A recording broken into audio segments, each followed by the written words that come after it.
Neste Bitalk vamos falar com António Vilaça Pacheco, escritor do livro Bitcoin e podcaster na Bitcoin Talks. O que é que se passa no mundo E3? Será que isto é uma grande bolha? Estamos a falar de Ponzanomics, Pumpanomics?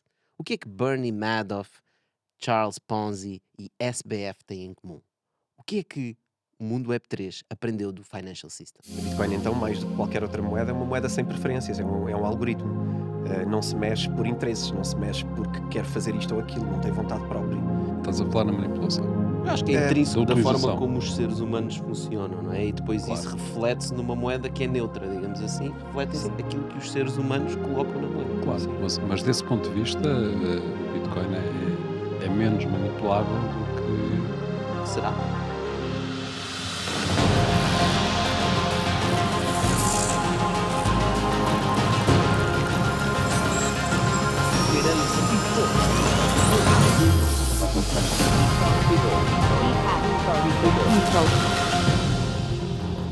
Então, António, conta-nos lá. Tu és escritor e host do podcast Bitcoin Talks. O que é que se fala em Bitcoin Talks? A Bitcoin não é simplesmente um gajo que compra lá uns tokens, espera um bocadinho e aquilo sobe a 10? O que é que tu falas no teu Pois. podcast? Eu acho que, na verdade, o Bitcoin Talks, o Bitcoin começou por ser, de facto, uma agenda de temas para falar, porque tinha lançado o livro Bitcoin e porque era um tema tão desconhecido e ninguém falava de Bitcoin, e muito menos os que falavam não falavam daquilo que me parecia ser relevante falar, e, portanto, falava-se muito de cotações e preço, e isso sempre me pareceu pequeno e desinteressante. E achei que havia um espaço e havia interesse em tentar explicar uma coisa que é difícil explicar só num livro. Eu tive esse desafio, eu acho que não correu mal, e acho que o sucesso do livro também é um resultado disso. Acho que não correu nada mal, mas acho que mesmo assim era necessário continuar e era necessário acompanhar, porque não havia ninguém na altura que pudesse acompanhar as pessoas e que pudesse acompanhar também o que estava a acontecer no mercado. É um mercado que estava a crescer muito, é um novo setor da economia, basicamente, e que precisava de alguém que falasse sobre ele. E não havendo nada, achei que havia oportunidade. Eu tive a sorte de conhecer um dos primeiros podcasters portugueses, que quis fazer também comigo o podcast, e arrancámos com zero ouvintes, com zero expectativa de que alguém nos fosse ouvir, mas simplesmente porque era giro falar do tema e achávamos que tínhamos algo para dizer e para ensinar, ou para comunicar, pelo menos à nossa maneira. Pá, eu li o teu livro, comprei já a 7ª edição, vê lá tu. Ok. Portanto é mesmo um Obrigado. sucesso. E tu fazes ali um statement que o Bitcoin é ouro e que o Ethereum é petróleo. E- Fazes esse paralelo, não é? Faça um paralelo, sim. Explica lá isso. Eu não diria que é um statement, e em primeiro lugar porque não é meu, não é nada que eu tenha inventado, mas Hoje é em dia, muito mais uma hoje em dia é analogia. muito difícil inventar qualquer coisa. É verdade. Acho que podemos acrescentar coisas em cima de coisas, não é? E tentar trilhar caminhos. Certo. Eu, por defeito, gosto muito do processo de dentro para fora. Gosto muito do processo de ir cá dentro buscar alguma coisa que possa acrescentar. E não tanto de copiar. Copiar não me seduz muito.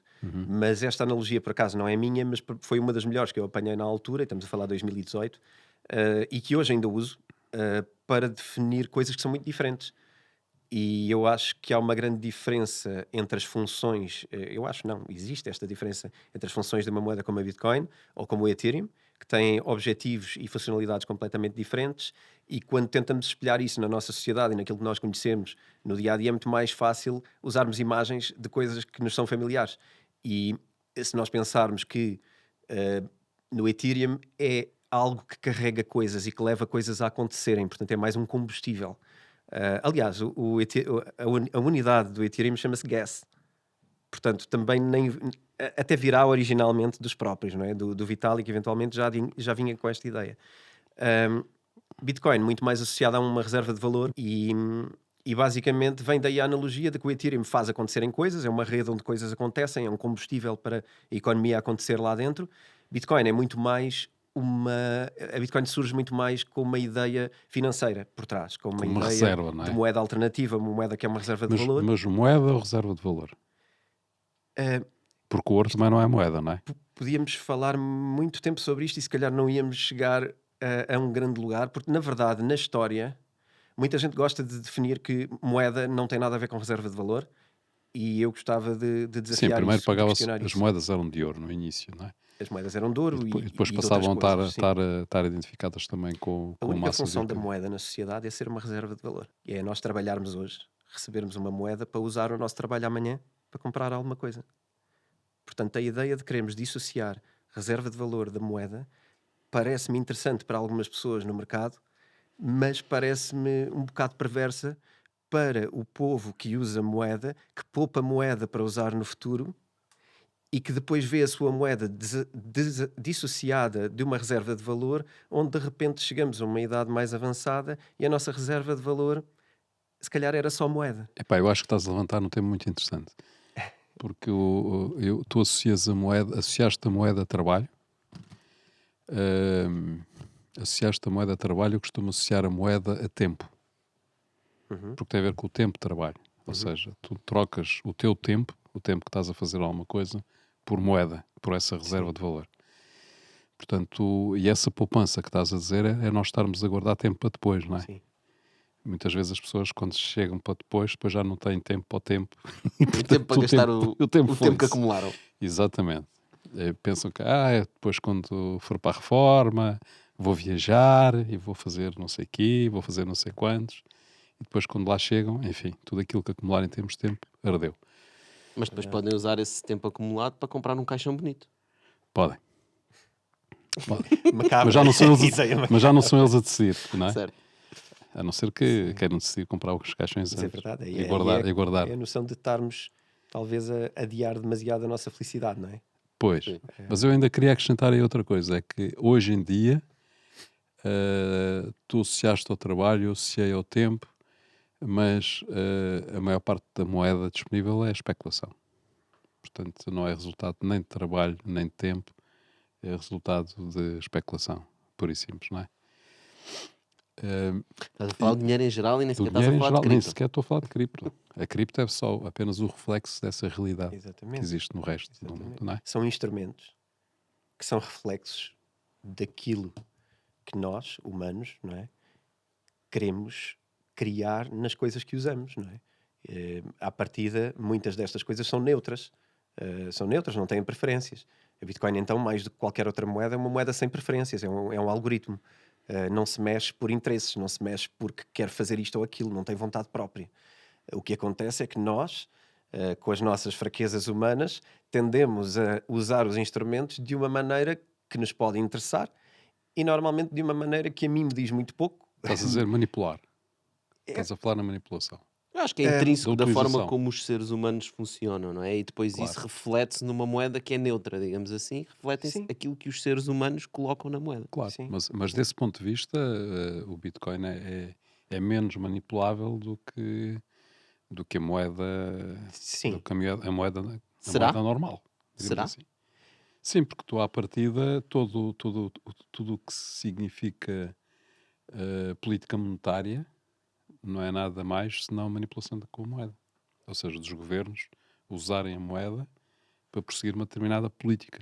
Por isso é que até que se chama política monetária, não é por acaso, não é? E Portanto, muitas os bancos vezes centrais utilizam depois a questão dos juros, da questão da massa que é emitida, ou seja, ligam a máquina ou desligam a máquina de impressão consoante as suas necessidades. Portanto, existe um controle. do Certo? ponto Mas de será que vista nós não da economia. passamos esse controle para as entidades financeiras com muito dinheiro, que agora, na verdade, percebendo a lógica de como é que funciona a mente humana, não é? E nós estamos constantemente a olhar para o gráfico se a Bitcoin está a subir ou a descer. Um ator com dinheiro suficiente é capaz de manipular a rede e fazer com que as pessoas tenham determinadas ações perante a Bitcoin. O que tu estás a dizer na prática é que, vamos lá ver, nós ainda há bocado falámos dos bancos centrais, portanto, os bancos centrais procuram controlar a moeda. É a sua função, não é? É controlar a moeda, controlar a economia através da moeda, é isso que eles fazem. É controlar a economia através da moeda, não controlar a moeda. Sim, mas na prática a função deles é controlar a moeda, porque é através da moeda que depois eles estão a controlar a economia. Controlar dentro daquilo que eles conseguem, muitas vezes não conseguem, não é? Tentam influenciar, não é? é uma Aquela- ferramenta. É uma É uma ferramenta. das ferramentas É. e se calhar aí a minha opinião é de que é excessivamente usada como Mas- forma, mais do que controlar a economia, corrigir os problemas que foram causados na economia por má gestão governamental e que normalmente tentam resolver depois Mas pode com a não ser moeda. só má gestão governamental. Pode não ser só. Pode não E ser só. é por Os isso agentes que económicos existem para fazer também má gestão, ou para fazer a gestão que lhes interessa a eles, que não é necessariamente aquilo que interessa a toda a sociedade. Exatamente.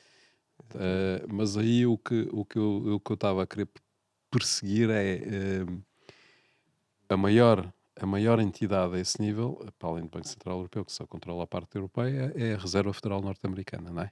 Controla o dólar. Uhum. Controlar a Reserva Federal Americana, que é uma entidade privada, a propósito, a controlar o Bitcoin pode não ser mais difícil do que ter o controle sobre a Reserva Americana. É assim, na realidade... Porque é finito. Tu moeda Sim. podes emitir, dólares podes emitir os que tu quiseres, imprimir os que quiseres. O Bitcoin é finito, portanto, se quer mais fácil controlá-lo. Eu acho que depois existe aqui uma noção descentralizadora por parte das pessoas que estão atentas à Bitcoin, que tem a ver com isto. No dia em que a Bitcoin for controlada, e evidentemente controlada por uma entidade centralizada, vai perder todo o valor. E essa entidade vai ser a única interessada em ter Bitcoin. Eu venderia todas as que tenho, imagino que vocês também, porque o objetivo de ter Bitcoin não é ter uma moeda controlada pelas mesmas entidades que controlam já hoje as outras moedas. Isso seria bastante desinteressante e uma perda de tempo. Mas António, já não controlam? Quer dizer, Isso é um... as maiores empresas, os maiores players na economia tradicional monetária, né, financeiros, são também os maiores holders de cripto hoje em dia. As JP Morgans da vida têm bags, passa a expressão cripto, de Bitcoin. Estão cheios de Bitcoin. A questão é a evidência, e eventualmente isto é uma conversa longa e complexa. Que é o que Temos a gente tempo. gosta, é o Temos que nós tempo. gostamos no Bitalk. Temos E tempo. parece-me bem, mas longa e complexa no sentido de isto vai dar no mesmo ou não, não é? É isto em causa.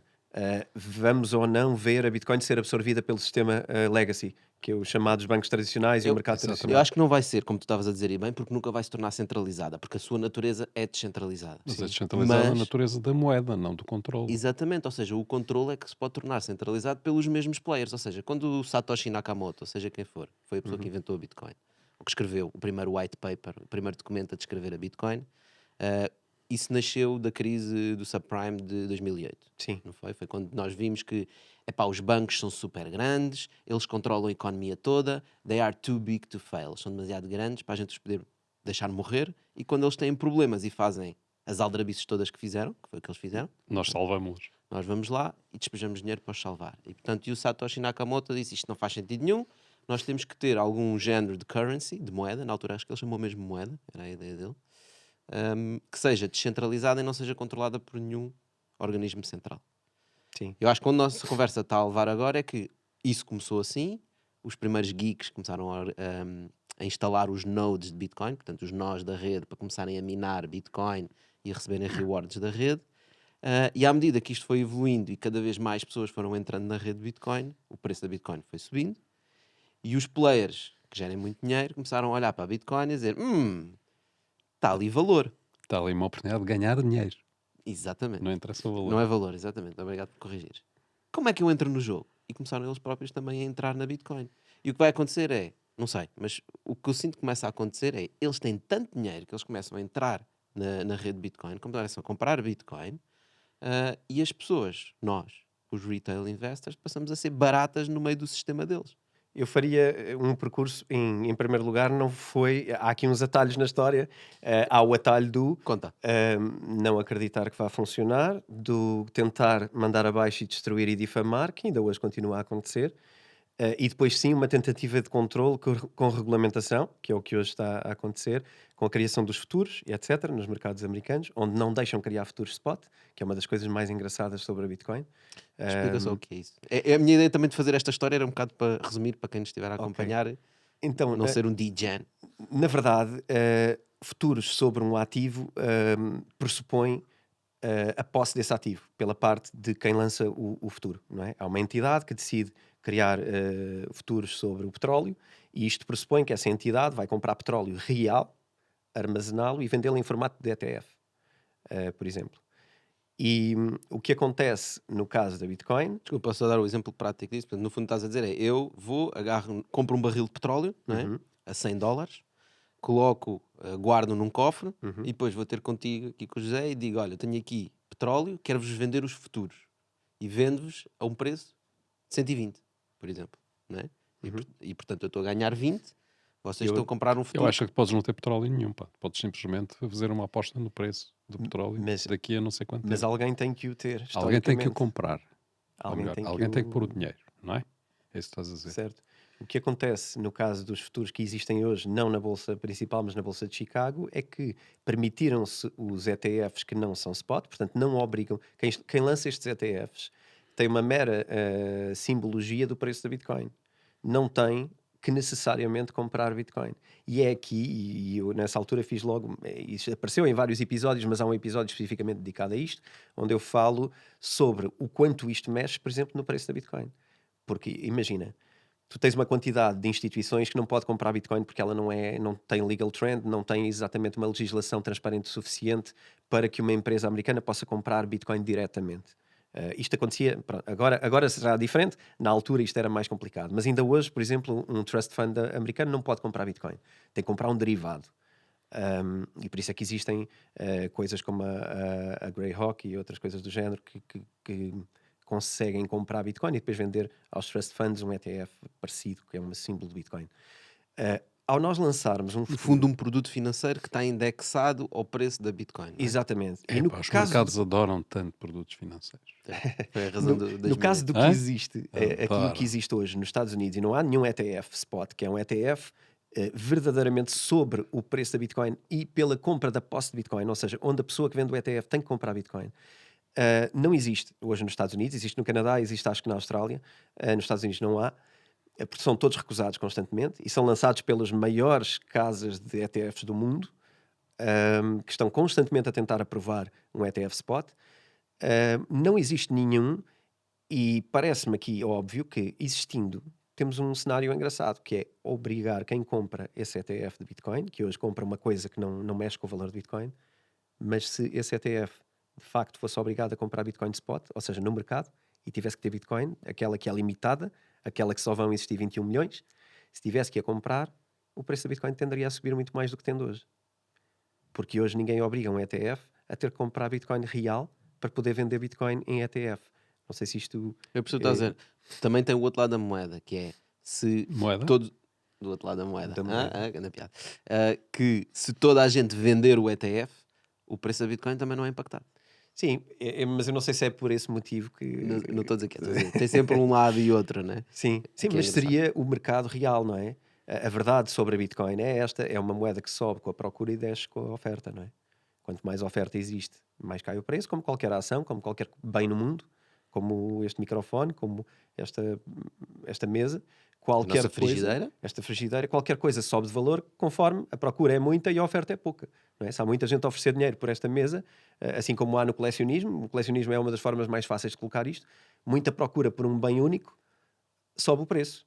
Aqui o que acontece é muita procura por Bitcoin, não sobe o preço. Porque não estamos a vender Bitcoin, estamos a vender outra coisa que é infinita.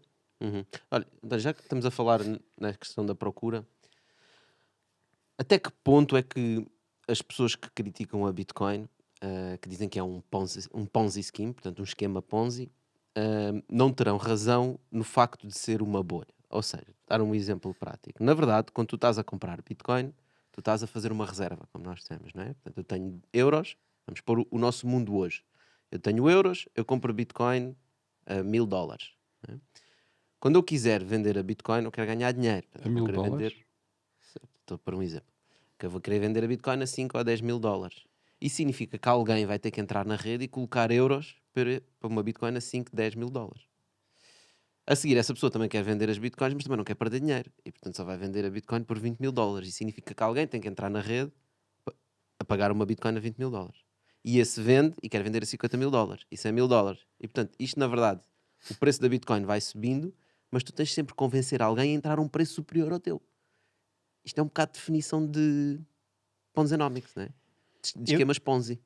Eu devolvia uma pergunta: o que é que não é uma bolha na vida? O que é que não é uma bolha? Estás a dizer que os sistemas financeiros que os humanos criaram são bolhas.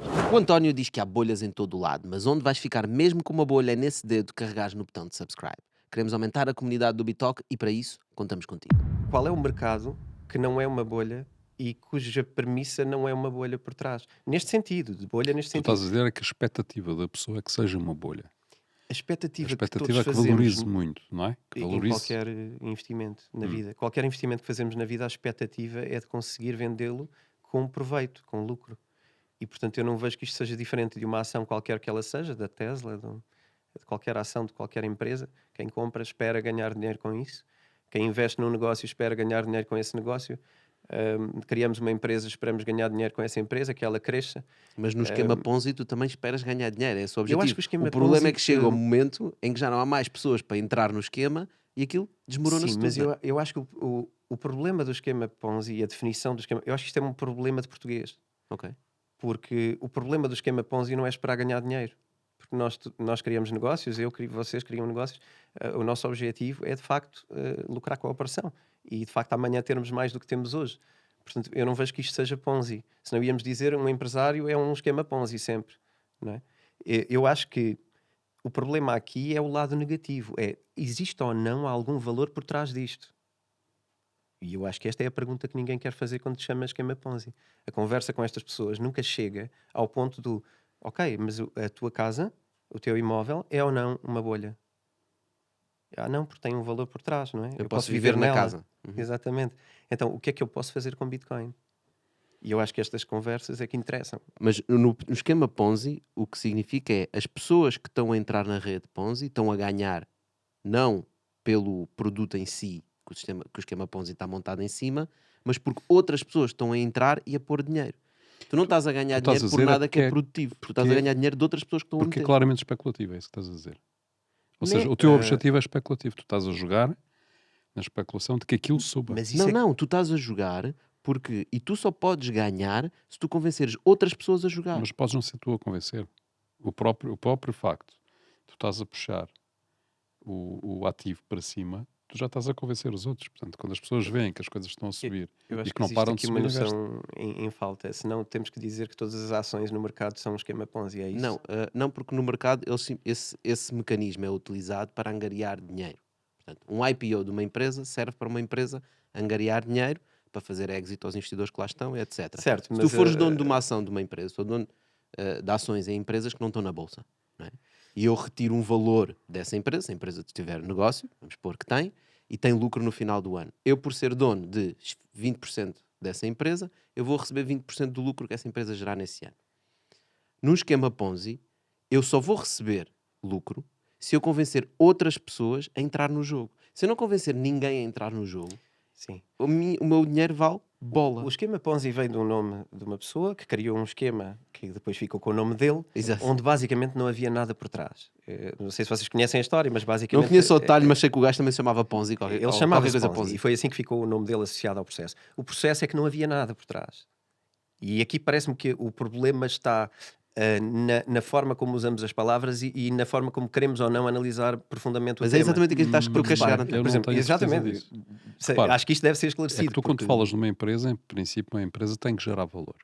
Sim, mas tem que quando criar temos uma valor. Tesla avaliada em 50 vezes o valor que ela gera, É uma bolha. a 50 anos, isto é uma bolha, é um Ponzi ou é Claramente o uma quê? bolha. Claramente Não uma é? bolha. Se eu vendo a minha ação ou há 2 anos É um preço a 3 vezes o especulativo. valor que ela tem hoje, que é o caso, É um preço especulativo. tem uma variação maior que a Bitcoin, a ação da Tesla, para cima e para baixo. Isto é o quê? É Na verdade, isto é especulativo. especulativo. É especulativo, Agora, não há tem ou dúvida. não valor por trás?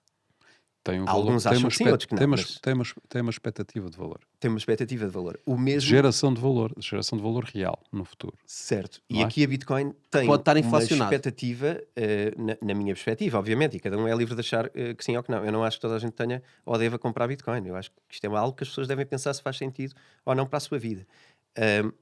A promessa da Bitcoin não é ser um investimento especulativo para ganhar dinheiro. Eu acho que há pessoas que o tornaram isso pela conversa, e eu comecei por aí esta conversa toda. Não, mas pelo eu queria preço. chegar aí de propósito. Mas eu António. acho que preço não é bem o assunto da Bitcoin. Pronto, então eu acho que estamos a chegar àquilo que nós já iniciámos na conversa e depois fomos para o lado especulativo. Sim. Que é, o que é essa questão do setor económico de Bitcoin? Mas eu só queria clarificar esse ponto para porque é que eu queria chegar aqui, que é quem diz que a Bitcoin é um esquema Ponzi, diz isso, ou dilo, porque acha que a Bitcoin não tem nenhum valor, percebes? Sim. Que é exatamente o que tu disseste, que é O esquema Ponzi do Ponzi, o original do Ponzi, estava a vender uma coisa e estava a convencer outros a entrar no jogo, pá, mas não havia ali nada. Era simplesmente as pessoas ganhavam dinheiro porque outras pessoas entravam no jogo. E se ninguém entrasse no jogo, aquilo ruía tudo. E a lógica do Bitcoin é a mesma, que é, se a Bitcoin não tiver nenhuma aplicação real, é um esquema Ponzi. Não tem outra explicação, porque é a definição do esquema Ponzi. As pessoas só conseguem fazer cash out se outras pessoas entrarem a comprar. Portanto, só se outras pessoas entrarem no jogo da Bitcoin é que a Bitcoin funciona. E, portanto, a grande questão torna-se, tem ou não uma utilidade? E é aí que eu queria chegar. Pronto, lá está, utilidade. Utilidade, valor intrínseco, ou seja, aquilo que for. Em bom rigor, nós, tal como a questão do dinheiro, o dinheiro é algo que nós convencionamos que tem valor.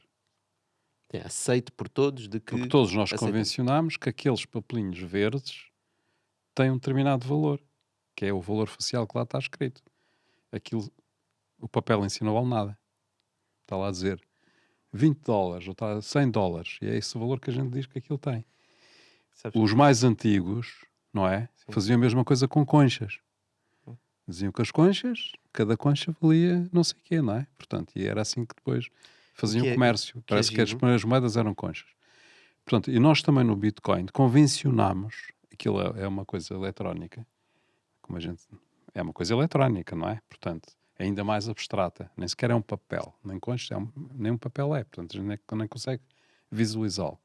Mas nós convencionamos que aquelas 21 milhões de coisas que vão existir, ainda não existem todas, mas vão sendo reproduzidas, não é? Mas haverá um limite de 21 milhões, que isso tem valor. Portanto, também convencionamos. Não está nada por trás. Não produz nada. Eu até E a questão desafiava está é como é que é possível colocar valor por trás disso. Eu acho que o valor, como tudo na sociedade, é atribuído... Porque o dinheiro também não gera valor, por si só. Não. E nem deve, parece-me. O problema não tem a ver com gerar valor, tem a ver com ser capaz de o preservar. E aquilo que me parece que não... E aqui eu desafiava um conceito. Ninguém convencionou que a Bitcoin tinha valor. Os governos convencionaram e impuseram às sociedades que o valor era aquele. É engraçado, na primeira entrevista que me fizeram em 2018 sobre isto, perguntaram da seguinte forma: o dinheiro governamental é baseado em ouro. Tem por trás o ouro que sustenta o seu valor. A Já- Bitcoin tem o quê? Já Tinha. não tem. Ora, ainda estamos hoje a aprender em algumas escolas, de certeza, que o valor governamental do dinheiro tem ouro por trás. Quando isto não acontece, Desde os anos há 40. 80 anos, Desde 49, acho eu, não é? desde 49 por Bretton Woods, e depois desde 71, que é nem o dólar tem. Portanto, todos tinham face ao dólar, e depois o dólar decidiu em 71 com o choque de Nixon que nem o dólar queria saber de relação com o ouro, e portanto nem o dólar tem, então as moedas estão todas indexadas ao dólar e o dólar a nada. E portanto, como é que esta pergunta pode ser feita hoje e todos achamos tanto que o dinheiro é que é, o dinheiro governamental é que está certo e temos uma fé inabalável nisto e duvidamos tanto de uma outra moeda que na verdade neste conceito tem ambas É o mesmo uma por trás, que é crença. nada. É uma crença convencionada. Mas sabes que eu Tal não como acho que agora, esteja claro que uma indexada tem- a nada, Qual delas? o dólar.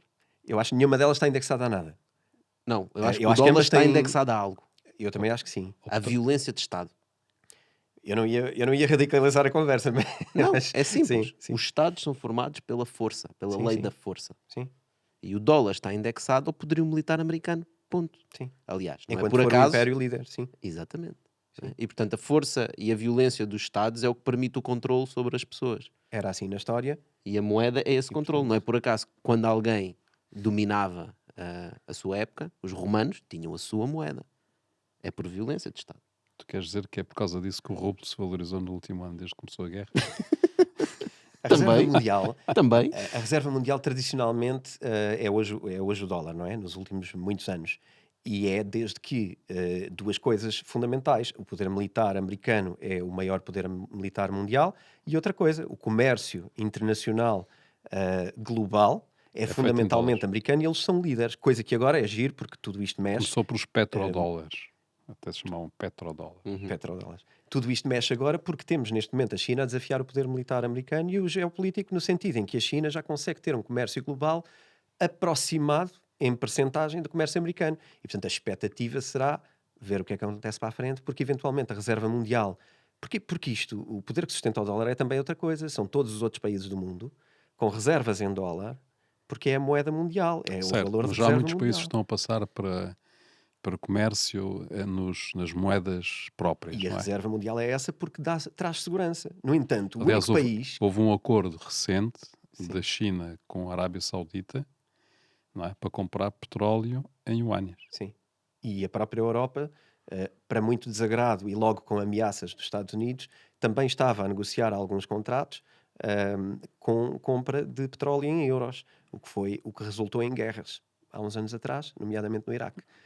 Mas a questão da reserva mundial é tão poderosa quanto isto, repara. As pessoas podem não ter este dado presente, e eu diria que a maioria, 99% das pessoas, não deve ter isto consciente. O país com a maior dívida externa do mundo são os Estados Unidos. Certo. É o país que mais deve com endividamento externo. Porque E o são os país- únicos que podem ter endividamento infinito. Claro, E acho que é claro, o porque país. toda a gente quer dólares, porque E é se não reserva estou mundial. enganado, o país a que eles mais devem é a China, não é? Era até recentemente, diria Depois é que o ainda Japão, é. agora Sim. parece que é o Japão que está. Não tenho o número presente, Mas mas isso- sim. Porquê? Economias em ascensão fazem poupança e reservas de valor. Economias em declínio estão endividadas e o que fazem é viver acima das suas possibilidades e endividam-se com os que poupam. E, portanto, temos países a comprar a dívida americana que estão em ascensão, nomeadamente a China, não é? E depois temos os americanos a viver das glórias do passado. E vamos ver onde é que isto tudo vai parar. Portanto, que tu achas que os Estados Unidos são um império em declínio? Eu acho que os Estados Unidos são no mínimo, e eu tenho falado disso agora no meu podcast, são no mínimo um império, A declinar. provavelmente no fim do topo. Agora, conseguem ou não resolver isto de Epá, uma tu és tão forma? cuidadoso nos termos. Provavelmente no fim do topo. O que é que isso quer dizer? Quer dizer que já atingiram o auge e agora é só Já para está baixo.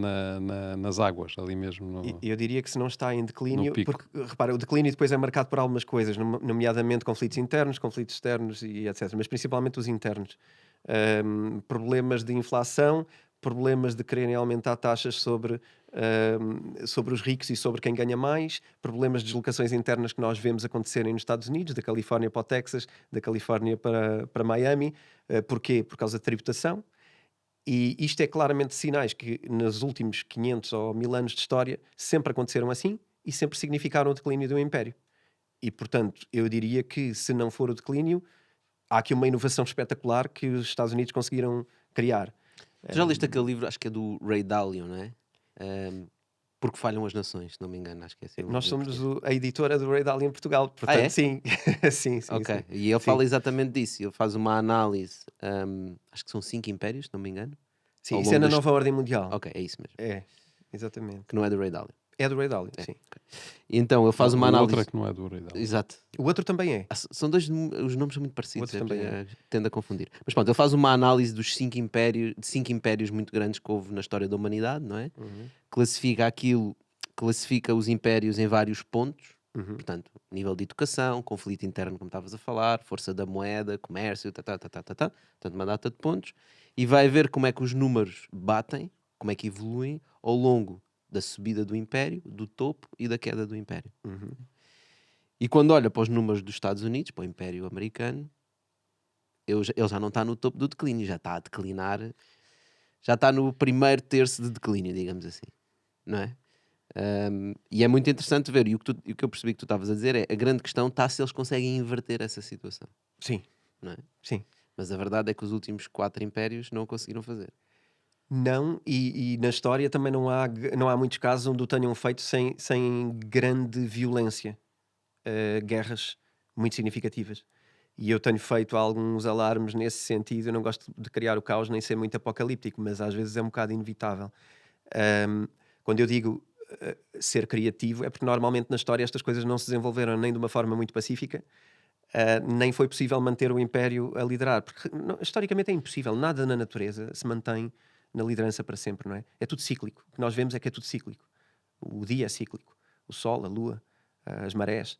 As nossas bolhas. As nossas vidas, sei lá, o ciclo da plantação, não é? Tudo é cíclico. Portanto, porque é que coisas simplesmente só porque são mais duradouras no tempo e nós que só vivemos, sei lá, a esperança média de vida são cerca de 80 anos, portanto, nós vivemos este período e de repente achamos que as coisas são perenes, que duram para sempre. não duram. Simplesmente nós nunca vimos na nossa vida acontecer aquilo que acontece sempre, que são ciclos maiores do que o nosso tempo de Coitadas vida. das borboletas, que têm um ciclo tão pequenino. E, Exato. sim, muito curto.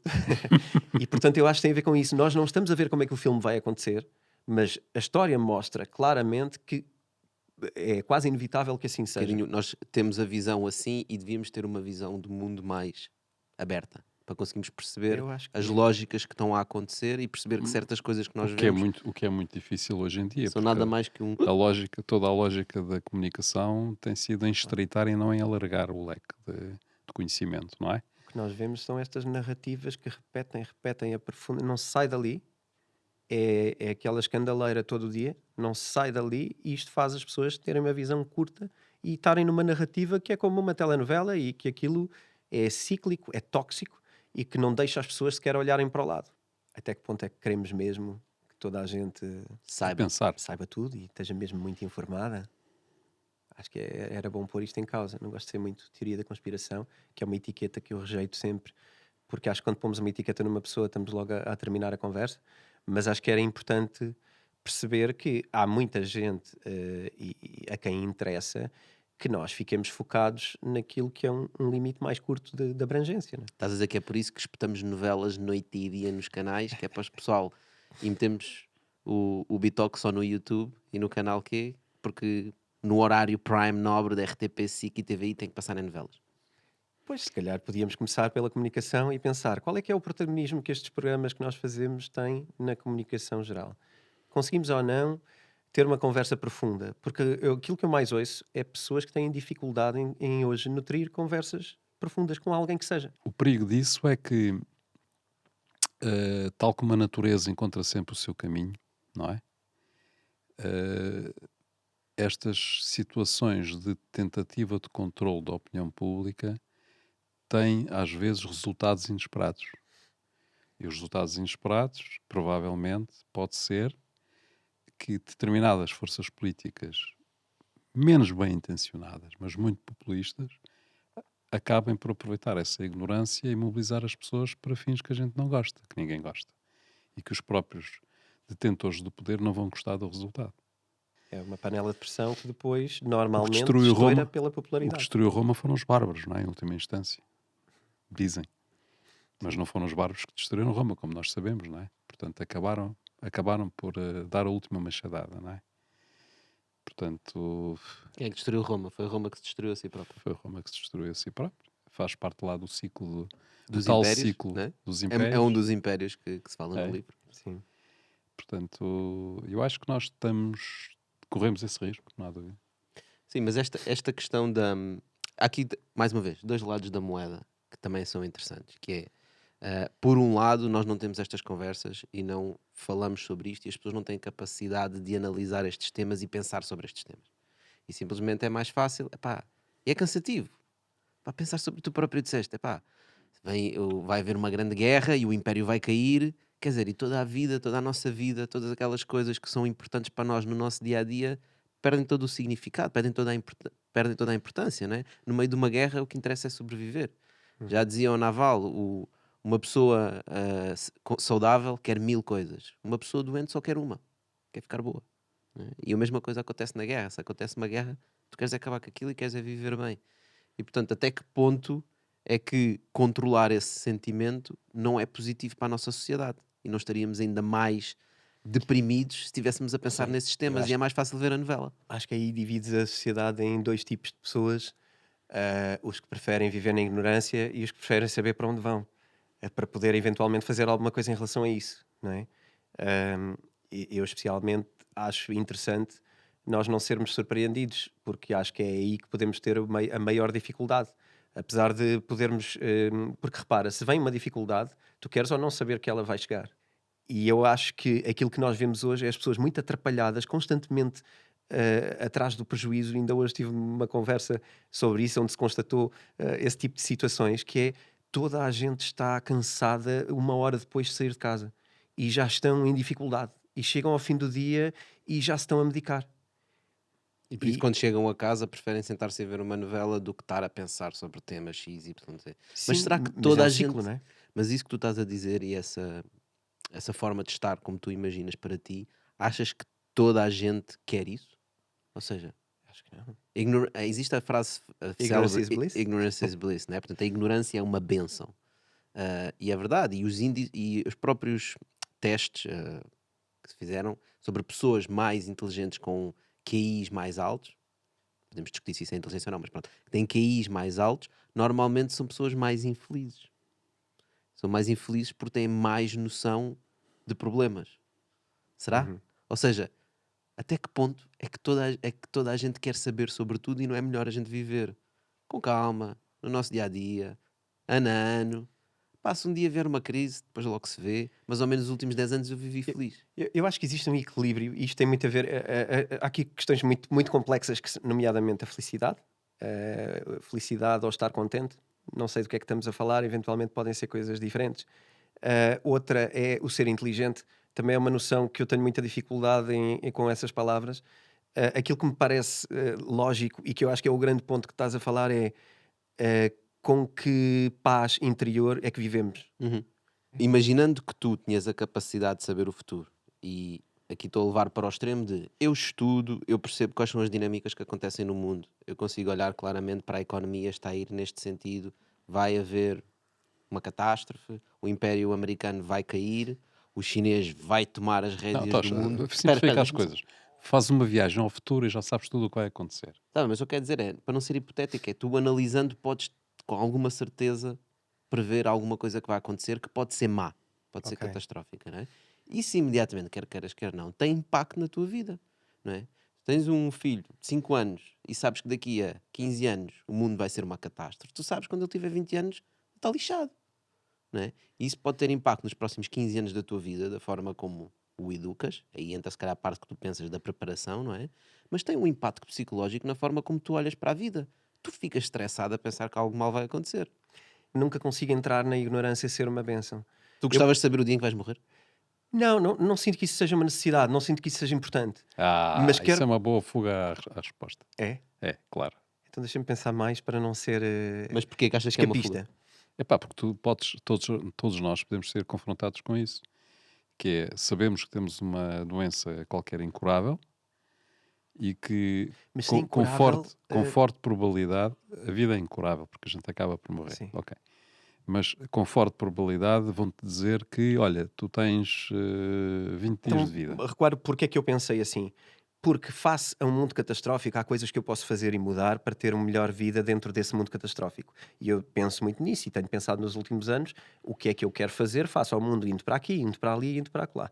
E o que é que eu quero fazer e como é que eu acho que a vida do meu filho pode fazer melhor ou pior sentido no meio disso. Mas existe aqui uma arrogância muito grande do meu lado de achar que eu consigo sempre fazer alguma coisa para mudar isso. Ok? Porque vou estar cá e vou agir sobre isso. E se eu me preparar, na minha arrogância, vou passar por isso melhor do que se eu não souber. Esta é a minha ideia base. Sobre o saber que vou morrer, eu acho que, olhando para trás, eu respondi que não é relevante para mim, porque eventualmente se eu vou morrer, eu vou mesmo morrer, não há nada a fazer, vou mesmo morrer. Então não há nada para fazer, então é-me irrelevante saber ou não. Agora, sobre o que Podes disseste, que é, curtir. se souberes que vais morrer, queres saber ou não, eu acho que sim, porque eventualmente eu acho que levo uma vida com muito significado e muito consciente e etc, mas eu acho que levaria tudo isto para outro nível ainda. A questão está, se nós temos uma data previsível de morte, e ela é bastante próxima, não interessa qual, mas X tempo, se nós perante isso alteramos a nossa vida, é porque nós damos-lhe outro significado. Portanto, Sim. nós vamos dar muito mais valor aos dias que nos faltam, que nos restam, não é? Então, se nós não sabemos quando é que morremos, e até podemos ter menos tempo do que isso, porque é que não o fazemos já? Ou seja, porque é que não damos já esse valor? Não damos já esse significado? Vive todos os dias como se fosse o último. É o que estás a dizer. Epá, tu não podes viver todos os dias como se fosse o último. Não ia correr bem. Não ia correr bem, exatamente. Já não sabes o que é que fazer no dia seguinte, não é? Eu acho sempre que a vida é tão mais difícil quanto no curto prazo estamos a pensar, não é? Para alguém cuja vida é sair de casa, apanhar aquele trânsito do costume, estar uma hora e tal ali, voltar, etc. A cabeça está tão enfiada na rotina que qualquer variação é extremamente dramática. Para alguém que constantemente está a considerar variáveis que podem vir de todo lado, inclusivamente, eu posso não estar aqui muito tempo, o mundo pode acabar, pode haver uma guerra mundial, pode haver uma invasão, pode haver sei lá, uma explosão, agora falha-me o nome, mas Pode uma haver, tempestade solar, pode haver uma epidemia. pode haver uma epidemia. E, Repara, e a gente ri-se, não é? pois, exatamente, e de repente podes não poder sair de casa. Sabes que há uma enorme quantidade de pessoas que ganharam o hábito de fazer exercício e outros hábitos saudáveis durante o tempo da pandemia. Alguns já os perderam outra vez, já esqueceram. Mas mesmo assim conseguiu-se aqui criar alguns hábitos saudáveis que eu noto diferença. Na rua, nas caminhadas, em coisas, notas diferença da quantidade de pessoas que o faziam antes e que fazem depois. Portanto, eu acho que também, lá está, momentos difíceis geram normalmente uma reflexão maior e hábitos talvez mais saudáveis, pessoas mais atentas. Por isso eu acho que esta consciência que se ganhou, por exemplo, com a pandemia, eu acho extremamente positiva. A consciência, não o resto, mas a consciência de que a vida pode ser diferente. E eu acho que isso é um excelente ponto para a gente ir aqui à nossa frigideira, fazer com que as pessoas pensem mais no dia a dia, não é? Pensem mais em poder viver a vida, pensem mais que nós, apesar de sermos mesmo imortais, porque quando nós morremos, nós não sabemos que morreste, certo? Continuas imortal, pá. Na tua lógica, estás imortal. Mas consigamos fazer as coisas que temos para fazer sem estarmos constantemente nesta roda louca, a cansarmos a fazer aquilo que não queremos fazer e pensarmos, epá, realmente se eu tiver, nem punha de 2 meses, mas se eu tiver 1 ano de vida, ou 2 anos de vida, ou 5 anos de vida, o que é que eu gostava de fazer dos próximos 5 anos da minha vida? Pá, não há razão para que eu não começasse a fazer isso já. O que é que eu gostava, não é só o que eu gostava, o que é que eu teria que fazer, o que é que eu quero fazer, não é? Porque cada um vai responder à sua maneira. Exatamente. Mas agora, então, E temos muitos aqui vão gostar de ser surpreendidos pela frigideira. Vão não é? ser surpreendidos, vais ser surpreendido aqui pela nossa frigideira. Que Imagina, eu tu estou a todos os escolher. dias seres surpreendido pela frigideira. O Abres que a é que eu devo frigideira. fazer? Olha, eu vou escolher o ovo. Vamos a isto. Podes abrir? Escolheste o ovo porque parece o centro da galáxia. Podes abrir o que está lá dentro, tirar, podes ler em voz alta e responder. Depois de um livro sobre bitcoins e outros sobre o trabalho remoto, qual é o tema do próximo livro? Ahá.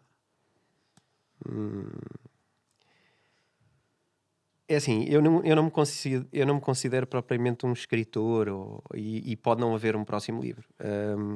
Há projetos e há coisas em curso, mas eu não me considero necessariamente um escritor e acho que não é, infelizmente, porque é uma coisa que eu gosto muito de fazer e que me deu muito prazer a escrever, comunicar o que quer que seja para quem quer que eu veja valor naquilo que possa ser dito. Acho que é a única coisa que se pode fazer e deixar como missão. Se calhar isso tem um bocado a ver com a ideia de sermos eternos. Se calhar é deixar alguma coisa que possa ter algum tipo de valor. Eu não posso revelar o tema exato do livro, mas eu posso dizer que se aquilo em que eu estou a trabalhar, em que eu vou começar a trabalhar agora, de facto vir a luz do dia, será algo que vai continuar muito na linha da missão que eu assumi para mim próprio, de tentar trazer ferramentas às pessoas para lidarem melhor com as dificuldades da vida, nomeadamente dificuldades financeiras, eventualmente. Boa. Excelente. Olha, António, muito obrigado por teres vindo aqui falar connosco. Obrigado. Mesmo.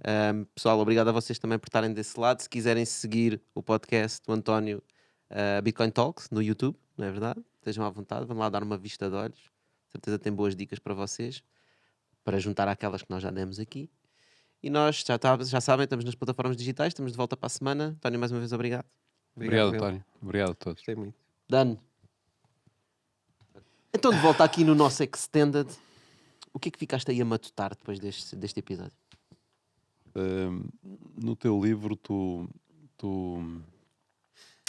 contas um episódio, se calhar foste buscar a algum sítio também, não sei, mas tu referes um episódio de uns chineses que contratam uma empresa de advogados, um escritório de advogados, para proceder a uma forma muito original de fazer branqueamento de capital, não é? Sim, recordo-me da história.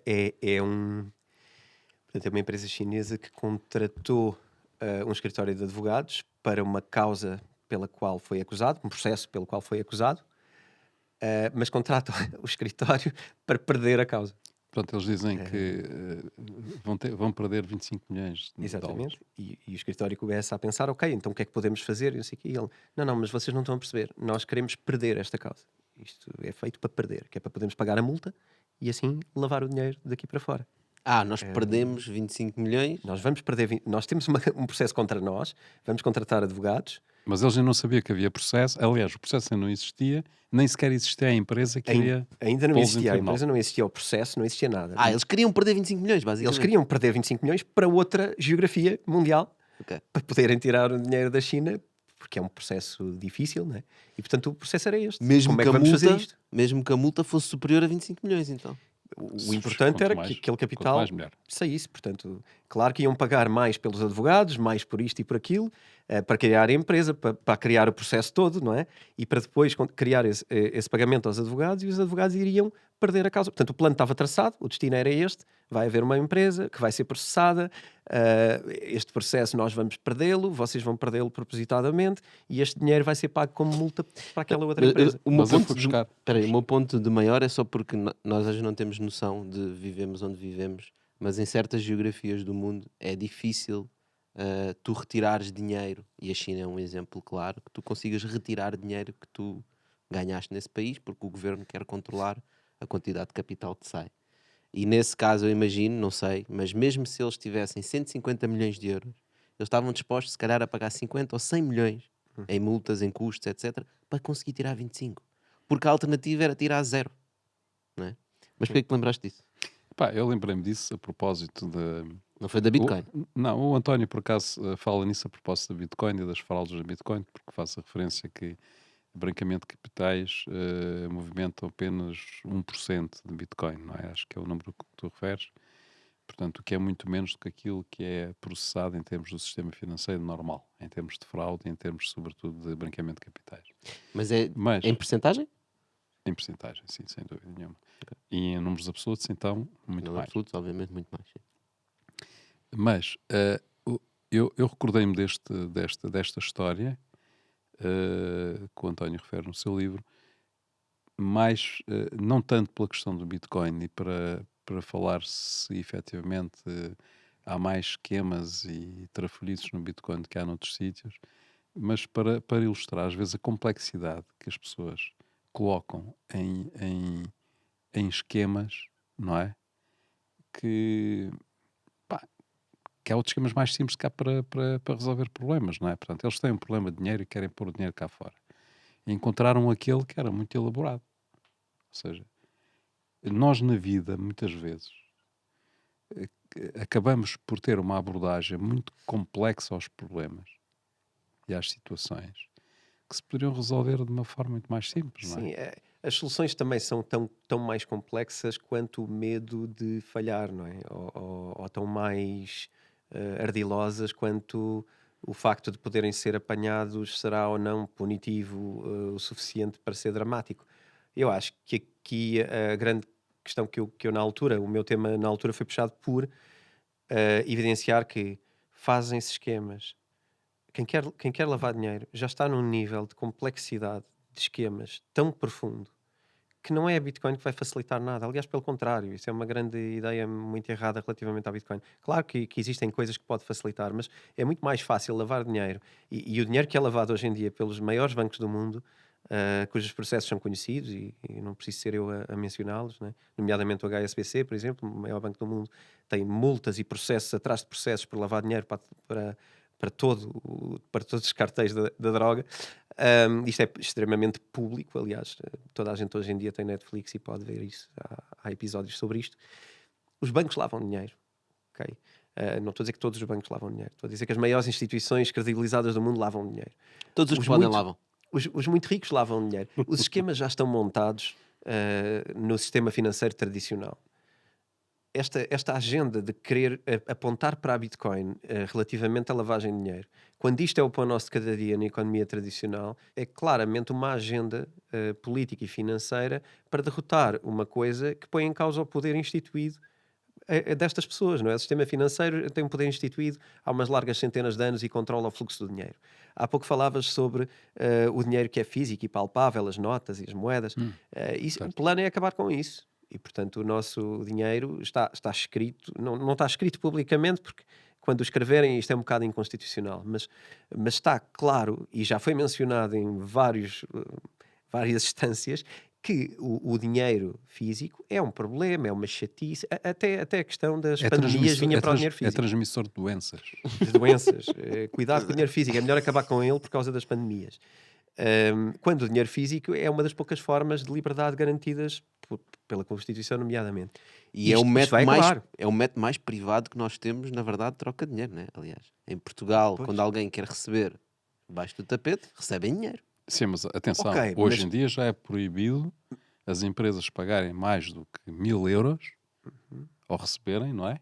Sob uma transação e as pessoas mais de Sim, 3.000 euros. e neste dia que começamos a fazer isto, começamos a criar um dinheiro que, para podermos trocá-lo entre nós, temos que pagar comissões a alguém. Já pensaram neste ponto de vista? Eu, para circular dinheiro, tenho que pagar. Claro. Porquê? Porque alguém- alguém me está a fazer um serviço, mas eu não preciso desse serviço. Eu pago com notas, não tem mal.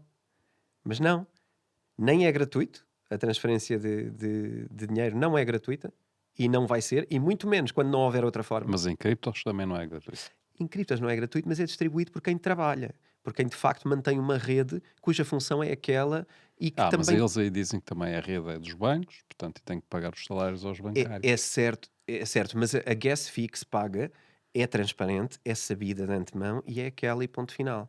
Nos bancos não, é uma questão de combinar aqui com meia dúzia de players do mercado e agora pagamos todos 10 euros por mês para ter uma conta à ordem. É bastante fácil. Uhum. Portanto, aqui, para ter uma conta, para poder ter dinheiro guardado, já temos que pagar. Ora, estamos a desvalorizá-lo outra vez, não é? Mas eu acho que a razão por que querem acabar com o dinheiro físico nem é tanto para cobrar as taxas e taxinhas, é mesmo, aliás, não é para cobrar as taxas e taxinhas dos bancos, é para o Estado poder cobrar os seus impostos. Porque é isso que interessa, né? E não só, repara, tu tiveste haircuts na Grécia, no Chipre, durante o ano 2008. Tive Tens desculpa? um haircut, basicamente tens uma conta bancária com 120 mil euros e chegas lá e como a economia está difícil, no dia seguinte tens 100 mil. E estás 5 dias sem poder ir à tua conta porque estamos em crise e isto aconteceu em todos os países do mundo. Uhum. Praticamente em todos já aconteceu isto. Há dias que os bancos fecham, o teu dinheiro não é teu. Não é? Certo, mas Para já não está lá. a FTX também fechou e o meu dinheiro também foi à vida.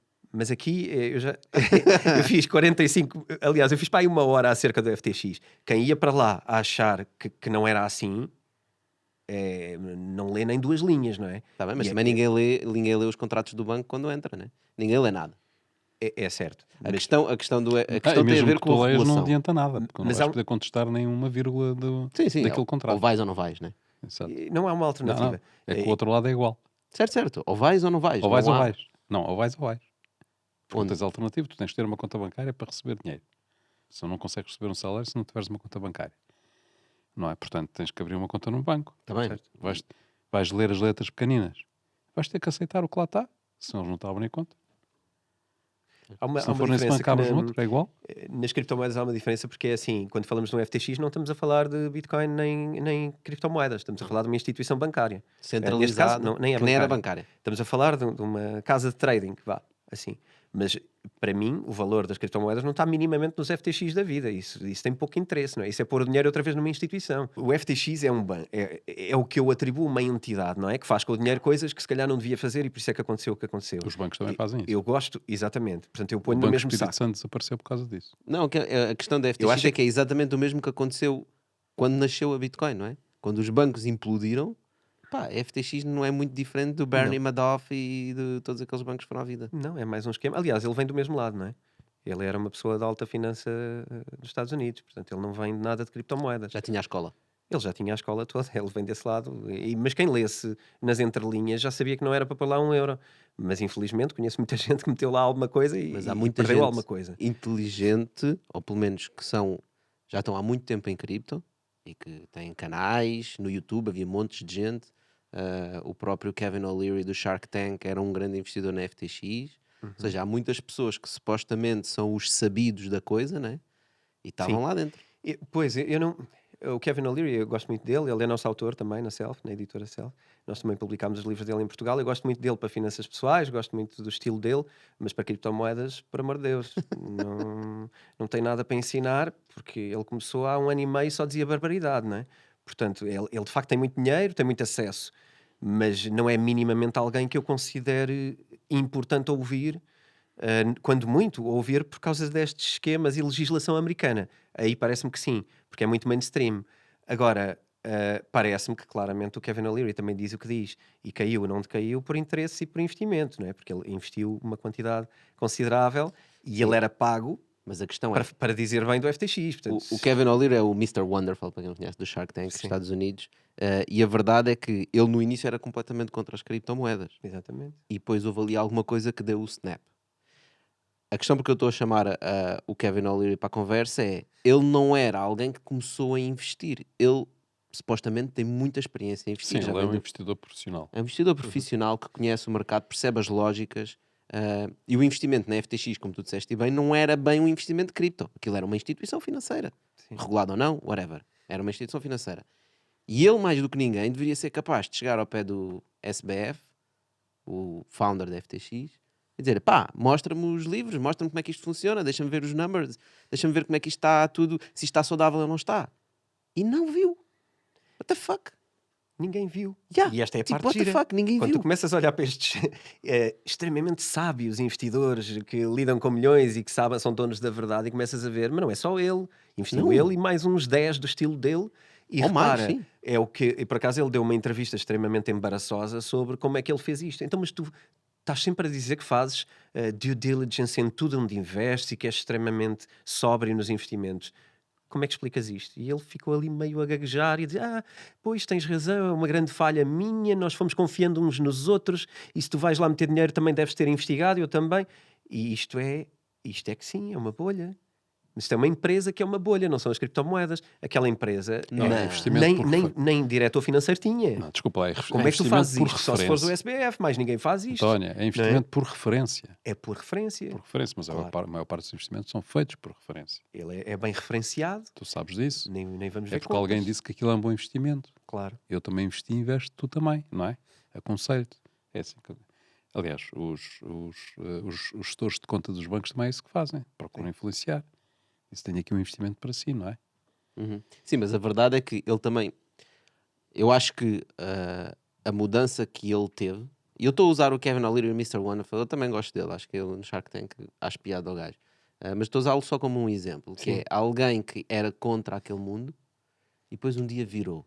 E porquê que ele virou? Virou porque ele viu os ganhos que estavam a ter no mundo Web3, no mundo das Diz criptomoedas. claramente, ele virou por ganância. Virou por uma questão especulativa. Ganância. Pronto.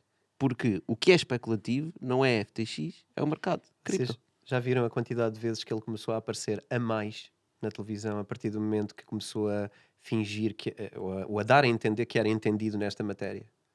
Ele de repente pensou, dizer mal disto já não pega, que é a tal narrativa, não é? Já não dá. Já há demasiada curiosidade, as pessoas já querem saber. Ele começou a perceber, pá, aqui estão vários valores, não é? Um deles é o aparecer e começar a querer ser uma pessoa cuja opinião interessa sobre aquele assunto. E outra é, ok, há aqui dinheiro, isto já não vai ser derrotado, portanto é melhor estar dentro do que estar fora. Porque os 15 milhões que ele perde, ou António, mais, mas ele podia falar e não nada. investir. não é? Ele podia falar e não investir. Ou certo? podia investir e não falar. Ou podia investir e não falar. Sim, mas aí Acho que tu vai aí- aquela aí do estás- aí querer estás- estar dentro do negócio, não é? Aquilo Aí era uma estás com oportunidade. inveja, porque está ele a falar e não estou a falar. Mas pronto. Não sei, não, Há acho uma certa, porque repara, é complicado quando tu estás há anos numa coisa e depois vês alguém que aparece e diz bastantes coisas que não fazem muito sentido e que continua a ser visto como credível. Isto Epá, mas acontece tu- na maior largura dos António, eventos. mas eu vou-te fazer outra crítica. Vês pouca televisão. Porque se visses mais Concordo. televisão, ias ouvir isso todos os dias. Não, é por isso que eu não vejo televisão. Comentadores É na uma televisão a escolha. falar sobre aquilo que não sabem. Eu não vejo televisão por causa disso, porque não vejo que estejam lá as pessoas que interessa ouvir. E, portanto, é por isso que eu não ok, vejo. bom ponto. Embora Mas o Vital então, que é uma exceção, ok? certo. Mas então, apesar de agora não estarmos na televisão, o Kevin O'Leary é um gajo que estava na televisão, ok? Sim. Mas o Kevin O'Leary era também alguém que fez muitos investimentos e tinha muita experiência, blá blá blá blá blá. Como é que eu, uma pessoa normal, sei que eu não posso ouvir o Kevin O'Leary. Ou seja, como é que há investidores tão sofisticados que falaram da FTX, falaram de Luna, vamos buscar Luna, vamos buscar a blockchain que morreu, que foi para zero, né? Estas pessoas todas sofisticadas estão a falar sobre estas coisas, pá, e até o momento, aquilo dar merda, agora disse mais dessa para ti, até aquilo dar merda, ninguém falava, ou melhor, não é verdade, havia pessoas a falar, mas é o chamado FUD, não é? Estás a criar FUD, és mau, não és bom para o cripto, e são todos abafados. E depois, quando aquilo dá a asneira, de repente o FUD, todos aqueles que deram FUD, afinal eles tinham razão. Mas os grandes experts falavam daquilo e as pessoas confiam neles, têm que confiar em alguém. Eu acho que, sim, sem dúvida nenhuma, mas há aqui sinais perigosos lá está, para quem estava cá há mais anos. O sinal de ver uma coisa que de repente todo o sistema abraça e acha espetacular, para mim, é um sinal de alarme. Porque claramente, e aliás, quem fosse ler aquilo que eram as propostas de lei, porque vem daí também o nosso amigo... Estás a falar do teletrabalho? O tal Sam Bankman-Fried, não Não, é? estás a falar de teletrabalho? Teletrabalho. Não, é que há sempre alguma coisa que as pessoas abraçam e acham bem, não é? Ou seja, Agora é AI. não é? Agora, exatamente. É Não, muito mas eu estou a difícil. falar de tráfico de influências. Eu percebo, ok? é muito difícil tu teres um sinal de alarme só porque as pessoas começaram a achar bem determinada coisa.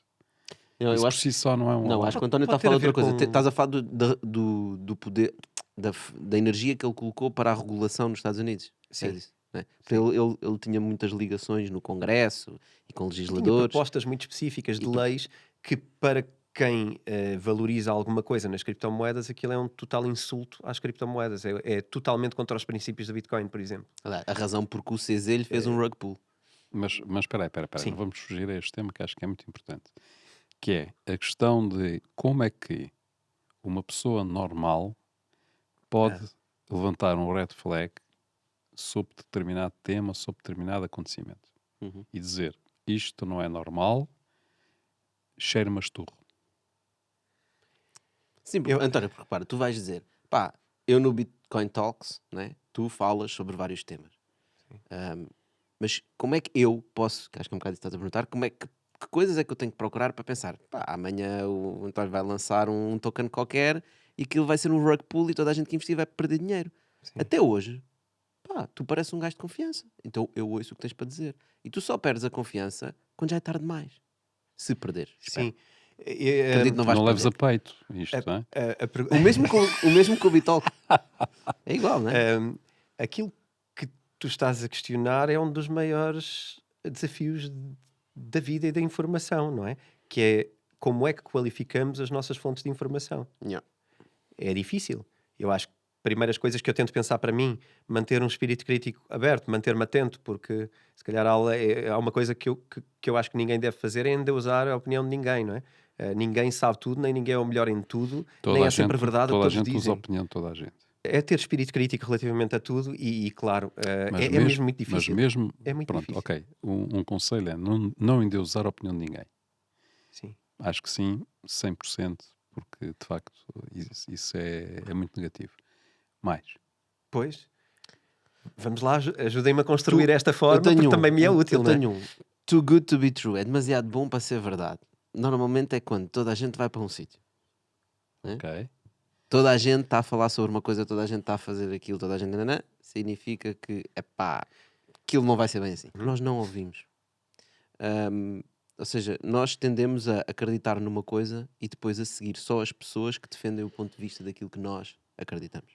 Mas tens uma dificuldade, que é que os algoritmos hoje só te fazem isso por ti, Certo? não é? Tens que encontrar uma Tens forma mesmo diferente. que ter isso como disciplina, porque senão só vais ouvir as verdades que andaste a consultar e o que te vai aparecer é mais confirmação, porque isso é confortável, Claro, traz claro. os sentimentos cá dentro que são confortáveis e que os algoritmos querem alimentar, não é? E as Pois, próprias mas pessoas. sobretudo é isso, é procurar mais informação. Procurar mais informação independente, de pessoas que não tenham a mesma opinião. E eu vou-te dar um Acho que isso é exemplo muito importante. prático, exatamente sobre cripto. Quando nós estávamos no bull market, portanto o mercado estava a subir, eu recorrentemente procurava artigos que dissessem porque é que as blockchains não funcionam, porque é que o cripto não funciona, quais são os problemas de cripto, etc, etc. E a verdade é que é muito fácil encontrar artigos que dizem cripto é um Ponzi. Mas não havia ninguém que dissesse cripto é um Ponzi, então explica-me porquê. Dá-me os argumentos. Vamos desconstruir essa tua opinião. Ou seja, as opiniões contrárias que eu encontrava eram sempre coisas altamente superficiais. Ninguém ia ao fundo da questão. Portanto, eu quero ouvir a tua opinião. Quero saber porque é que tu achas que o Bitcoin é um esquema. Explica-me, passo a passo. E no momento em que o mercado estava em altas, estava a subir, era super difícil encontrar isso. A partir do momento em que começaram a aparecer alguns problemas, FTX, Luna, Three Arrows Capital, whatever, tudo o que caiu por aí, de repente começou a aparecer um bocadinho mais de conteúdo.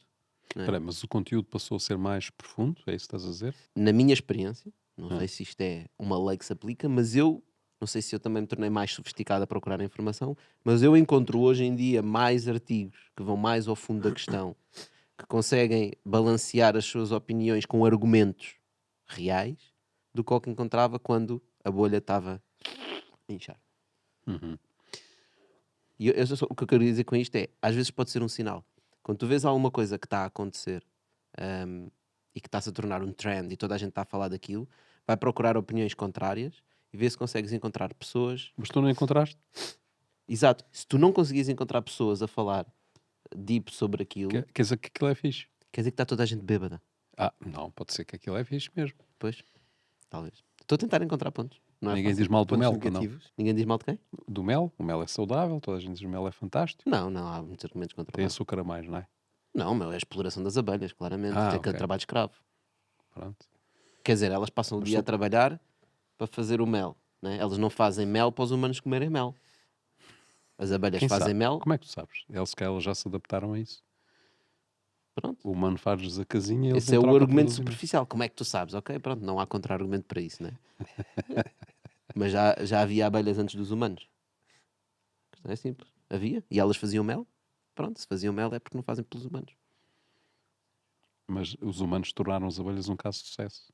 Porque elas conseguiram expandir a sua É verdade. a sua população. Por E causa das necessidades dos humanos. Há casos desses. Olha, as galinhas, Entrando pá. aí na vossa dinâmica, porque até acho piada. As Há galinhas casos são das desses, não é? maiores Os cães, espécies de por sucesso. exemplo, criaram uma simbiose com o homem engraçada. Os cães já existiam de alguma forma, mas o cão é um animal que criou aqui uma simbiose com o homem. É um dos ganhadores. O que tu estás a Os dizer é rinocerontes são os predadores, coitados. um dos Já objetivos. viste teres um rinoceronte em casa? Não dá. É difícil de arrumar. Não, se manipulares como manipulaste os cães, podes ter mini rinocerontes. A verdade, o que tu estás a dizer é que o objetivo de uma espécie é a Procriação. procriação, aumento da espécie, não é? E portanto, desse ponto de vista, Nós manipulamos tudo. havia Claro. uma teoria de que, por exemplo, as galinhas são dos animais mais bem-sucedidos do mundo. Porque elas, na verdade, não têm que fazer nada. Nós fazemos tudo por elas, criamos-lhes as condições, elas têm a sua vida, têm a comidinha, têm a água. Nunca houve tantas galinhas no mundo como há hoje em dia. São uma espécie de sucesso. Mas são todas bastante infelizes, segundo eu percebo. Como é que tu sabes? Sempre Já que vejo fizeste um alguma inquérito às filmagem de galinhas? como é que elas são criadas, aquilo é um bocado. Mas já ouviste a opinião delas? Não, mas eu acho que elas não conseguem sequer ficar de pé e coisas bárbaras Sim, desse obviamente estilo. que há E, coisas. portanto é um bocado. Sim. Mas Não sei se é a minha visão de sucesso, mas. mas Mas assim, sucesso para a espécie, quem sabe? para a proliferação da espécie, sim, talvez. não sei, porque se elas perderem a capacidade. Se o homem deixar de as tratar, elas desaparecem também, não é? Rapidamente. Tão Pois, depressa como perderam a desapareceram. capacidade de sobrevivência, não é? Portanto, epá, é só para dizer que há várias formas de olhar para as coisas, não é? E várias formas de as medir também. Portanto, nós acabamos por discutir se as galinhas são felizes ou não são, não são felizes, não é? É Eu não quão tento- interessantes são os mercados financeiros. Acabamos nas galinhas. Exatamente. E aí que vamos parar. Mas é um bocado da mesma coisa. Se nós voltarmos à nossa conversa de há bocado, que é olhar para o nosso propósito de vida pessoal, não é? Os mercados financeiros estão ao nível das galinhas. Está a dizer, nós dependemos, é um sistema altamente complexo que depende de todos os humanos e as vontades dos seres humanos e os problemas que os seres humanos têm. E não só. E as Isso coisas boas. é um dos lados que tu podes ver. O outro lado é o lado pessoal, dizer pá, para que é que tu queres tanto dinheiro? Ou tantas galinhas? Quantas galinhas é que tu precisas para viver? É uma perversão do sistema que tem por princípio o lucro e não o propósito original. Yeah. E o mercado financeiro eventualmente vem do mesmo lugar. E o problema, se calhar mais difícil até da Bitcoin, também vem por aí, vem pela vontade de querer especular com aquilo, Então mais do voltamos que à querer conversa, outras coisas. voltamos ao início da conversa que não respondemos. E que tu não respondeste. Quando tu disseste que a Bitcoin é uma nova área económica. Isso Sim. foi mesmo no início. Foi mesmo no início da nossa conversa. Portanto, e depois fomos facilmente levados para a área da especulação e a pergunta ficou no ar sem resposta. Qual é a área económica que o Bitcoin está a criar para além da parte especulativa? Então, até vou buscar aqui outro exemplo que me lembrei agora e que já falámos, do Kevin O'Leary, que anda a propagar aos 7 ventos que a Bitcoin é, é o 12º setor económico. Portanto, não é plágio, porque eu já dizia isto antes, mas eu não lhe chamava o 12º setor económico, nem lhe chamei assim, mas ele Nem te vou também diz perguntar isto. quais são os outros 11, ok? Eu não vou conseguir enumerar todos, Ok, mas ainda temos de pôr o vídeo aqui Temos Então aqui vá. em baixo a passar. a passar o vídeo do O'Leary. Mas No concreto, no concreto, é todo, em primeiro lugar, vem concorrer com a área financeira, pelo lado da moeda e pelo lado dos serviços financeiros. Agora, o que eu acho é que surge aqui todo um novo potencial, nomeadamente se começarmos a falar de coisas como o metaverso, os NFTs, de non-fungible tokens, de arte digital, colecionismo digital, criação Play to digital, earn. propriedade digital que nunca existiu até hoje, não é? Propriedade digital é muito difícil de criar e de ter acesso e de poder beneficiar. E criar um documento digital que seja proprietário e único, por exemplo, é algo que vem do nada. Criar colecionismo digital é algo que vem do nada. É toda uma nova área. Mas todas as outras coisas, como criar dinheiro em streaming, é uma nova área de serviço. Criar tudo o que é possível fazer a nível de smart contracts dentro, por exemplo, de uma rede como a Ethereum, tudo isso potencia áreas como a logística, áreas como o notariado, áreas como a contabilidade, áreas como o ticketing. Portanto, são uma quantidade de indústrias que vão sofrer uma disrupção brutal à Ok. conta de serviços que vêm da blockchain Concordo contigo. e da área das criptomoedas. Concordo contigo. Agora, isso significa uma nova área económica? Ou isso é apenas uma transformação de área, transformação que é operada em várias áreas económicas? Quando tu passaste de carroças e de diligências a cavalos para carros, tu não criaste uma nova área económica. Continuam a ser transportes, Mas disrompeste totalmente a anterior. mas desrompeste completamente a área de transportes, não é? Pois, Porque se é que tu calhar, dizes que o Bitcoin é uma nova se área calhar económica? aqui tínhamos que andar para trás e perceber, antes disso, concordarmos o que é que são áreas económicas ou não. Não sei. Lá está, isto depois é um bocado difícil, de facto. Fiquei aqui num lugar incómodo sobre o que é uma área económica, porque nós não concordámos numa Certo. lista. E eu Mas até- eventualmente posso assumir que não é, mas que tem a relevância que muitas outras têm. Eu vejo isso muito claramente. E o meu maior receio até será que esta questão toda do blockchain e do Web3, e especialmente cripto, porque blockchain é uma tecnologia, as criptomoedas e tudo o que isto criou à volta, se será mesmo algo revolucionário ou simplesmente nós criamos e estamos a criar uma bolha gigante num esquema gigantesco de Ponzi, onde nós estamos constantemente a inventar novas coisas, e tu mandaste aí algumas, NFTs, Play to Earns, DAOs. Estamos sempre a inventar coisas novas que, no fundo, o que pedem é que novos jogadores entrem no jogo. Né? E voltando à conversa do Ponzinómio que tivemos no início, parece que na cripto estamos sempre a inventar novas coisas para trazer jogadores, para Ok. trazer pessoas para comprar cripto, Sim, mas- porque quem já lá está, né? Porque nós queremos desromper aqueles que mandam na economia. E agora demos poder aos outros todos, os geeks que criaram estas redes. Mas na verdade, Tosh, nós aí é pela segunda vez que estamos a criar, a dar valor a algo que não é palpável. Antes disso, o que é que nós tivemos? Foi a Revolução Industrial, que é palpável, não é? Tinhas a máquina a vapor, tinhas depois todas as tecnologias Antes que foram da criadas internet em torno tiveste o disso. computador, não é? Pronto, é palpável, podes Palpável. carregar nas teclas. É, Sabes, completamente programas de palpável. computador. Aí ocorre-me, por exemplo, a eletricidade não é palpável. Eletricidade. Olha, a eletricidade, um bom exemplo, sem dúvida. Aliás, os carros elétricos foram inventados antes dos carros a combustão. Simplesmente achou-se que não valia a pena.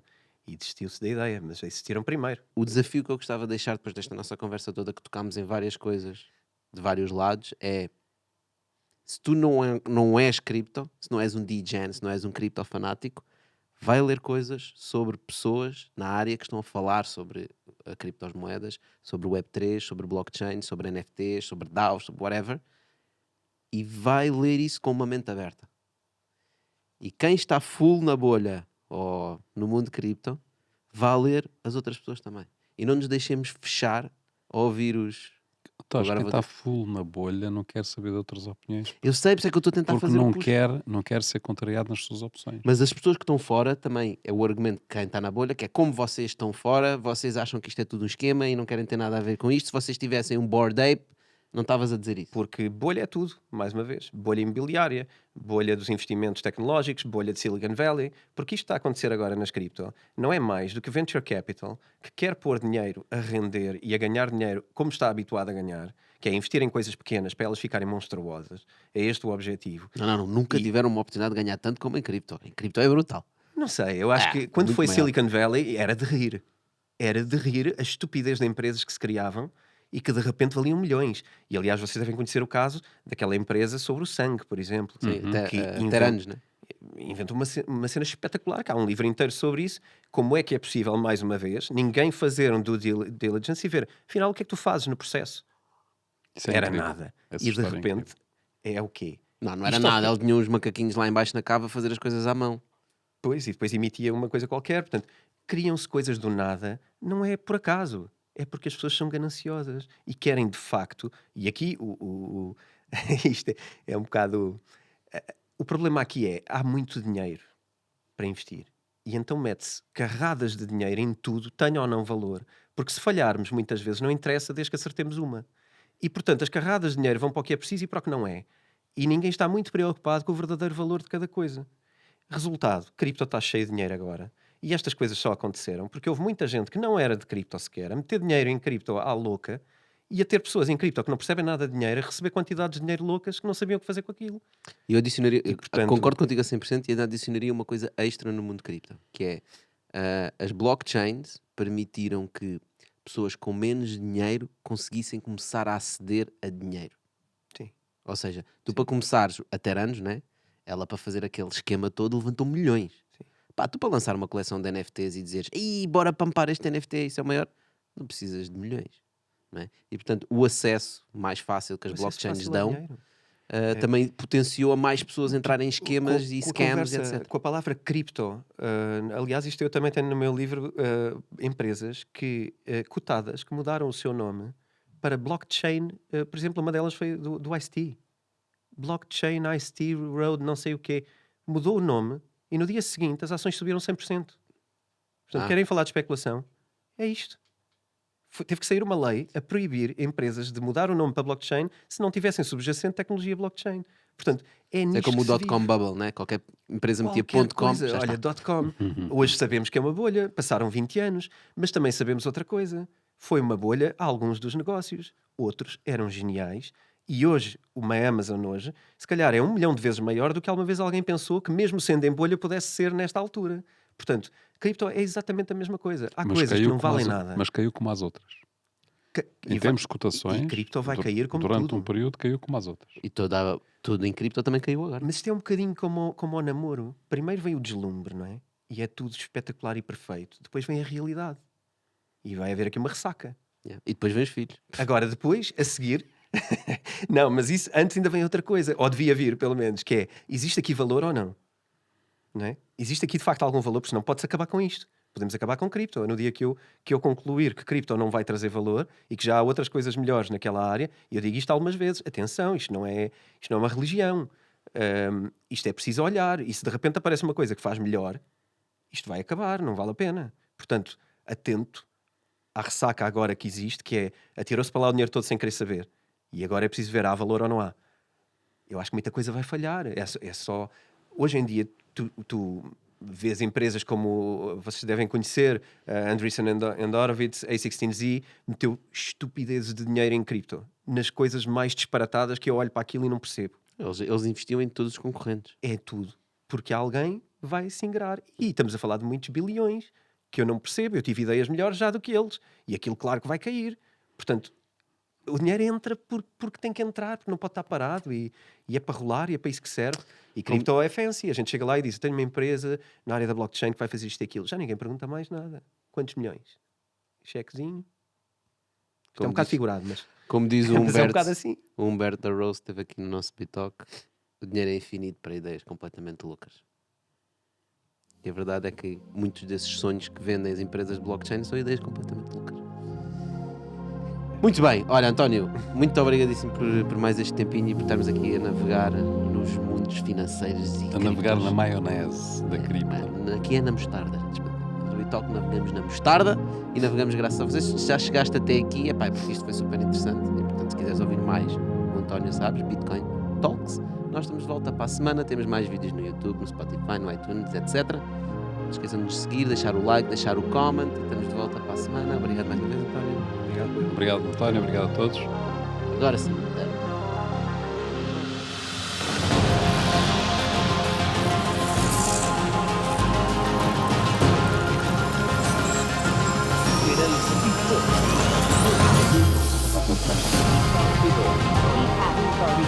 Talk.